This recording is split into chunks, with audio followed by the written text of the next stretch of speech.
رہے ہیں، رابعہ بصری قدم اٹھاتی ہے، آگے رکھتی پھر پیچھے کر لیتی ہے، قدم اٹھاتی پھر آگے کرتی ہے، پھر پیچھے کر لیتی ہے۔ کسی نے پوچھا اللہ کی بندی یہ کیا ماجرا ہے؟ قدم اٹھاتی ہو پھر رکھتی نہیں ہو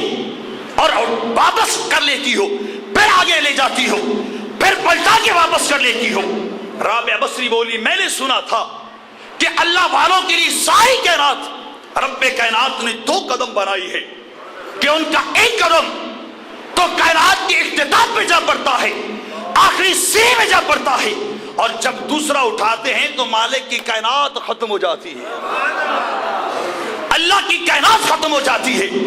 لیکن میری کیفیت اور ماجرا یہ ہے، میرا حال یہ ہے کہ اللہ جانے وہ کون لوگ تھے کہ جن کے لیے روئے زمین 2 قدم تھی، میرا حال یہ 1 قدم اٹھاتی ہوں مالک کی کائنات ختم ہو جاتی ہے، مالک کی کائنات ختم ہو جاتی، میرا قدم باہر نکل جاتا ہے، میرا قدم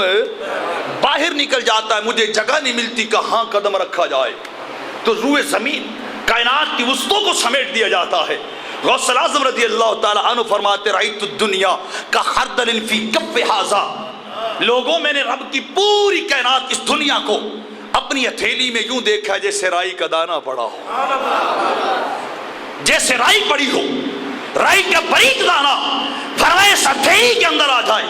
میں نے رب کی ساری کائنات کو اس طرح دیکھا ہے جس کے نوکروں کے سامنے کائنات کو سمیٹ دیا جائے، جن کے نالین اٹھانے والوں،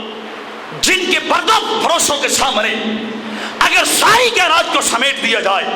ساری کائنات کی وسعتوں کو یک رکھ طے کر کے سامنے رکھ دیا جائے